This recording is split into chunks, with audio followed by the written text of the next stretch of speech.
Assalamualaikum warahmatullahi wabarakatuh. Perkenalkan, saya Syaputra Rizky Fernando, semester 5, Prodi PAI di State Syekh Burhanuddin Pariaman. Video ini tujuannya untuk memenuhi tugas mid semester yang diampu pada mata kuliah Fikih Kontemporer bersama Ibu Hilma. Pada kesempatan ini saya akan menjawab pertanyaan yang telah diberikan dari pertanyaan nomor 1 hingga pertanyaan nomor 6. Pertanyaan nomor 1, jelaskan apa yang dimaksud dengan fikih kontemporer. Kenapa fikih kontemporer wajib dipelajari mahasiswa? Pada penjelasan ini saya akan menjawabnya. Fikih kontemporer adalah suatu hukum Islam yang mana menjelaskan tentang masalah-masalah kekinian yang terjadi pada saat sekarang ini dengan cara menyelami sumber hukum Islam yaitu Al-Quran dan Hadis dengan mengikuti cara penjelasan para ulama-ulama terdahulu atau dengan sistem mengikuti ijtihad para ulama. Fikih sendiri adalah suatu sumber kajian Islam yang mana di sana mempelajari tentang hukum-hukum Islam, dan bagi kita umat muslim mempelajari fikih itu adalah hukumnya wajib karena berhubungan dengan dunia dan akhirat kita kelak. Selanjutnya, apa fungsi fikih kontemporer ini wajib dipelajari bagi kita? Saya akan menjawabnya karena itu akan menjadi bekal bagi kita yang mana kita adalah seorang yang bersumber dari kajian Islam, sehingga bisa menjadi pondasi kita dalam menyelesaikan masalah-masalah kekinian dan menjadikan pondasi kita lebih kuat dalam menghadapi semua permasalahan Islam, baik itu permasalahan yang sudah ada maupun permasalahan-permasalahan yang baru. Dan tujuan yang paling utamanya adalah untuk menambah ilmu pengetahuan kita dan menambah kematangan ilmu kita sebagai seorang mahasiswa dan sebagai seorang yang selalu belajar dalam memahami fikih-fikih Islam dan selalu belajar dalam memahami hukum-hukum Islam. Selanjutnya, untuk pertanyaan nomor 2, mengapa terjadi perbedaan pendapat dalam masalah fikih dan bagaimana menghadapi perbedaan tersebut? Sertakan contohnya. Teman-teman sekalian, bahwasanya ini dijelaskan oleh salah satu dosen di UIN Hidayatullah Jakarta, yang mana beliau mengatakan perbedaan pendapat itu adalah sesuatu hal yang disengaja oleh Al-Quran, yang mana itu adalah suatu hal yang bertujuan agar kita bisa memahami bahwasanya perbedaan itu pasti terjadi. Kenapa? Karena sesungguhnya perbedaan itu dapat terjadi karena Al-Quran sendirilah yang menginginkan perbedaan itu terjadi. Mengapa kita bisa menyebut seperti itu? Karena Al-Quran itu sifatnya universal, dan bahwasanya pemaknanya itu tergantung ada dua cara. Ada pemaknaan secara makna luasnya dan ada pemaknaan secara tekstualnya. Selanjutnya, penyebab terjadinya perbedaan tersebut ada 3, yang mana yang pertama itu adalah dari bunyinya Al-Quran tersebut yang universal, yaitu pemaknaan dalam Al-Quran. Yang kedua adalah kata-kata yang ada dalam Al-Quran itu yang memiliki arti, beberapa kata yang memiliki arti yang berbeda. Dan yang terakhir itu adalah yang mana itu berhubungan langsung dengan cara seorang ulama itu ijtihad dalam menyelesaikan masalahnya, masalah yang lagi dia lakukan atau dia selesaikan. Selanjutnya, bagaimana sikap kita dalam menghadapi perbedaan tersebut? bahwasanya sikap kita tidak bolehlah mengukur ilmu ulama yang luasnya itu sedalam lautan dengan ilmu kita yang hanya sedangkal, hanya ibaratnya seperti tongkat yang pendek yang kita celupkan ke dalam air dan tongkat itu mengapung-apung. Itulah perbedaan ilmu kita sebagai orang awam dengan para ulama yang ilmu kajiannya sungguh sangat lebih luas daripada kita. Jadi bagaimana sikap kita? Kita berlapang dada untuk menerima perbedaan tersebut hendaknya.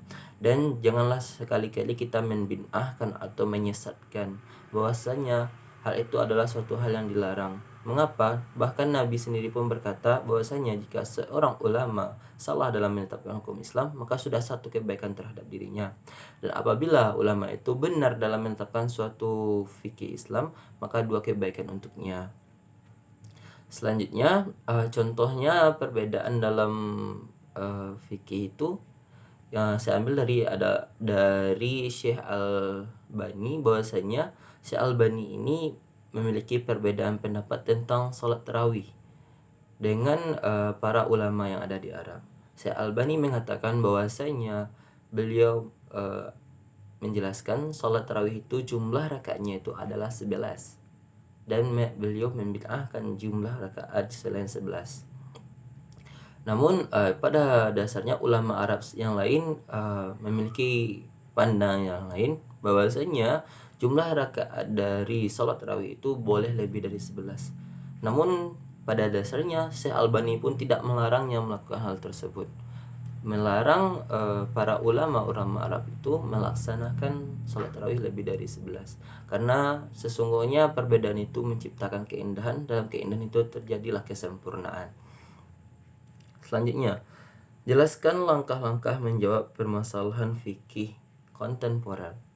Baik, pada masalah nomor 3 ini saya akan menjelaskan cara yang paling konkret dalam menyelesaikan permasalahan kontemporer itu adalah dengan lintas mazhab, yang mana kita mempelajari tentang pemaknaan fuqaha dan penjelasan dari para imam mazhab bersertakan dalilnya, baik itu Imam Hanafi, Maliki, Syafi'i, Hambali dan lain sebagainya, serta memaknai hukum-hukum tersebut sesuai dengan apa yang mereka maknai.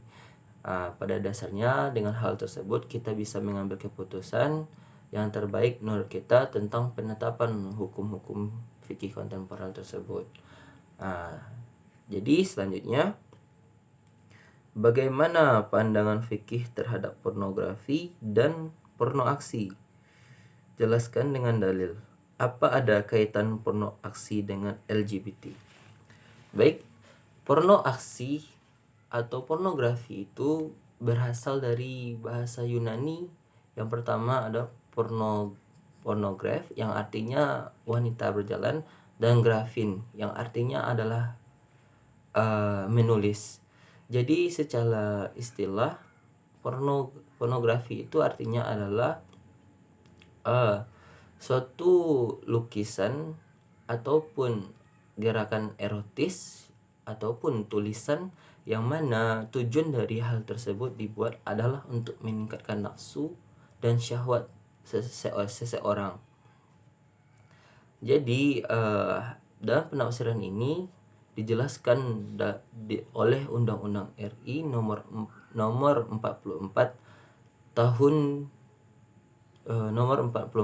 2008 tentang permasalahan pornografi ini. Baik teman-teman semuanya, dalam Al-Isyrah telah dijelaskan bahwasanya kita dilarang dalam mengikut la taqrabul zina, kita dilarang untuk berzina. Untuk mendekati zina saja kita sudah dilarang teman-teman, apalagi kita untuk melakukan zinanya tersebut. Itu pastilah sudah sangat melebihi batas, sudah melampaui batas. Dan dalam surat Al-Ahzab ayat 59 bahwasanya kita sebagai manusia ataupun seorang perempuan itu disuruh untuk menutup aurat dengan cara menggunakan hijab. Dan dalam Al-A'raf ayat 26 dijelaskan dalam lebih mendalam lagi bahwasanya tujuan dari menutup aurat tersebut dijelaskan untuk menutup aurat dan sekaligus untuk meningkatkan ketakwaan kita sebagai umat manusia. Pandangan ini juga dijelaskan secara yuridis oleh MUI bahwasanya apabila sesuatu hal, gambar ataupun yang sebagainya itu meningkatkan syahwat, itu adalah haram ya teman-teman ya. Dan dalam fikih pun itu berkaitan semuanya. Mengapa? Karena konteksnya jelas. Apabila sesuatu hal itu menyerupai ataupun menyamai suatu hukum, maka hukumnya sama dengan yang dijelaskan gitu. Apabila suatu kegiatan, perlakuan, dan tindakan itu memiliki makna yang sama dalam suatu hadis atau dalam suatu ayat yang ada dalam Al-Quran yang telah dijelaskan itu hukumnya, maka itu hukumnya sama dengan yang telah dijelaskan. Kalau hukumnya zina itu haram, maka hukum dari kegiatan-kegiatan yang mendekatkan diri kepada zina itu semuanya haram.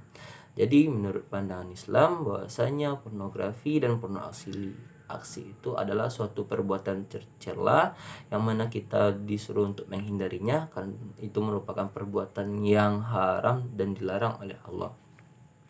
Dan apa kaitan pornografi ini dengan LGBT? Baik teman-teman semuanya, bahwasanya apabila kita menjelaskan tentang hal ini, apabila kita di usia sekitar 21 tahunan yang mana otak kita sebagai seorang manusia itu belum berkembang, maka apabila kita mengerjakan suatu tindakan yang namanya pornografi atau pornoaksi ini, teman-teman ya, itu akan merusak sel otak kita dan menjadikan standar otak kita bahwasanya hal itu adalah hal yang biasa. Maka itu adalah suatu kemudaratan bagi kita ya teman-teman ya. Hal yang biasa direkam oleh otak kita sehingga itu membuat kita menjadikan suatu perbuatan yang terlarang itu adalah hal yang biasa saja gitu. Nah, setelah itu apabila kita melakukan kegiatan yang menimbulkan syahwat, maka sifatnya syahwat itu ingin lebih dari apa yang telah dilakukannya teman-teman ya. Pertamanya kita itu hanya sekedar melihat saja misalkan, namun pada akhirnya kita ada perasaan ingin mencobanya. Setelah kita ingin mencobanya, kita ingin melakukannya, dan setelah itu akan timbul kejenuhan teman-teman. Ini adalah hal yang sangat menyesatkan sekali. Nah, dari hal ini timbullah suatu perasaan yang mana ada godaan terhadap lawan yang sejenis kita. Nah, ini yang menjadi problem pada saat sekarang ini. Yang mana sudah tidak tertarik dengan lawan jenis sehingga melakukan kegiatan pornoaksi atau pornografi ini itu dengan lawan yang sejenis dan mengakibatkan kemudaratan bagi mereka berdua,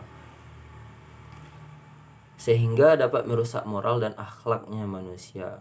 Makanya karena itu teman-teman semuanya, saya jelaskan, maka hindarilah kegiatan-kegiatan yang mendekatkan kamu dari masalah pornografi dan pornografi ini, ataupun janganlah sampai terjerumus kepada masalah LGBT ini teman-teman ya.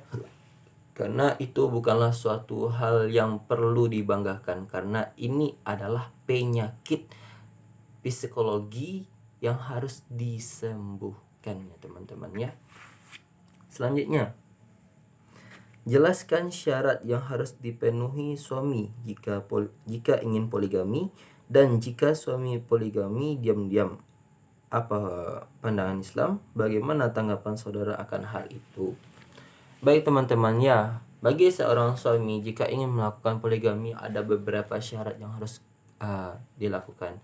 Yang pertama, beliau mampu menjamin hidup dari anak-anaknya dan istri-istrinya. Yang kedua, beliau mampu menjamin nafkah lahir dan batin untuk anak-anaknya dan istri-istrinya. Yang ketiga, beliau berani menjamin untuk tidak menelantarkan anak-anak dan istri-istrinya dan mampu untuk menjaga keamanan mereka. Dan yang paling penting, nomor terakhir itu adalah mampu berlaku adil bagi setiap anak-anaknya dan bagi setiap istri-istrinya.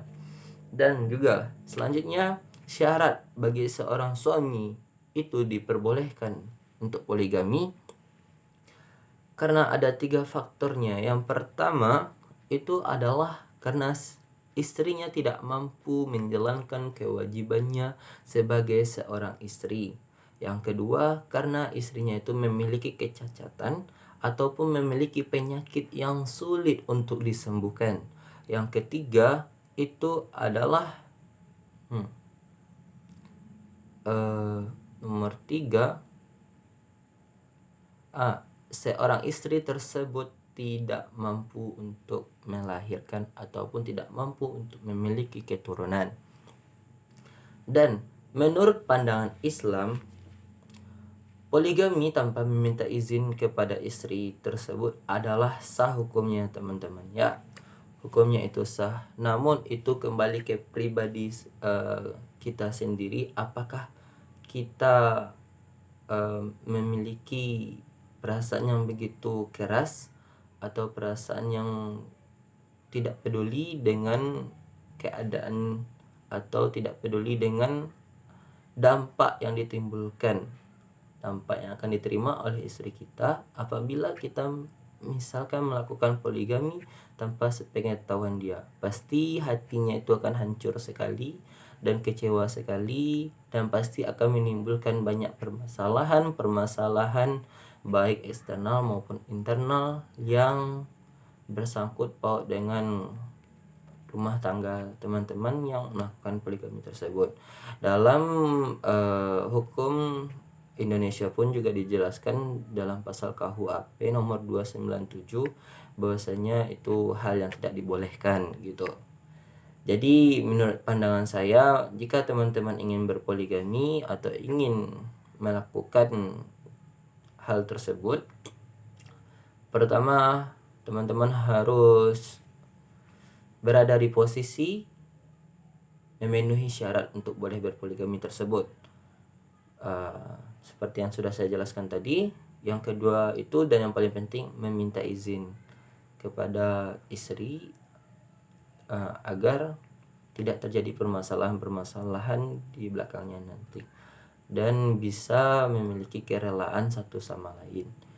Dan juga tujuan yang paling penting dalam poligami itu adalah untuk meningkatkan ketakwaan kepada Allah Subhanahu wa taala. Selanjutnya, mengapa zina dan LGBT bertentangan dengan syariat Islam?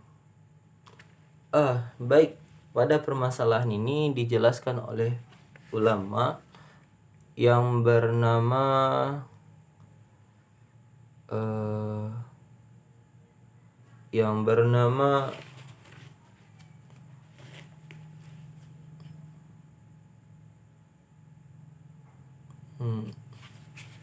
baik, saya lupa siapa namanya, tapi beliau menjelaskan bahwasanya dampak dari zina tersebut adalah yang pertama, yaitu merusak nasab, teman-teman ya. Dan ini akan berpengaruh kepada anak hasil zina tersebut. Anak hasil zina ini tidak bisa dinasabkan kepada ayahnya. Nah, apabila anaknya perempuan, maka itu akan menjadi bencana bagi anak itu. Nah, selanjutnya itu adalah merusak kehormatan bagi orang yang berzina ini ya, teman-teman ya. Ini akan merusak kehormatan dan merusak hubungan antara kita dengan saudara kita semuslim. Dan yang ketiga, akan terjadi peperangan, yang benar tujuan peperangan tersebut adalah untuk menjaga kehormatan kita sebagai seorang manusia. Dan selanjutnya, dampak LGBT ini adalah, kalau konsep LGBT atau homoseksual ini adalah suatu perkara yang lebih rendah daripada zina, teman-teman ya. Mengapa? Karena mereka melakukan kegiatan hal tersebut dengan lawan, dengan sejenisnya. Nah, hal ini sudah dijelaskan tadi bahwasanya hal itu adalah suatu perkara yang buruk dan terhina. Bahkan pada zamannya Nabi Lut, orang yang melakukan homoseksual ini Allah hukum dengan cara yang sangat-sangat menyakitkan. azab yang diturunkan Allah itu yang sangat-sangat pedih, yang mana mereka dirubah menjadi batu semuanya, teman-teman. Maka apabila kita berada di permasalahan-permasalahan seperti ini, maka hendaklah kita mengambil keputusan yang bijak untuk tidak mendekatinya, apalagi sampai melakukannya. Dan jika misalkan kita telah melakukan atau mendekatinya, berusahalah untuk berubah dan bertobat kepada Allah Subhanahu wa taala, karena sesungguhnya ampunan Allah itu sangatlah luas. Baik, mungkin dari beberapa waktu ini saya ucapkan terima kasih karena telah mendengarkan, dan alhamdulillah semuanya sudah mampu saya jawab dengan keterbatasan ilmu saya. Mohon maaf atas kesalahan saya apabila ada dalam penyampaian itu yang berbeda pendapat atau salah, karena sesungguhnya saya masih belajar dan kebenaran itu hanyalah milik Allah. Saya akhiri, Allahumma fiq, subhanakallahumma wa bihamdika, asyhadu an la ilaha illa anta, astaghfiruka wa atubu ilaik. Assalamualaikum warahmatullahi wabarakatuh.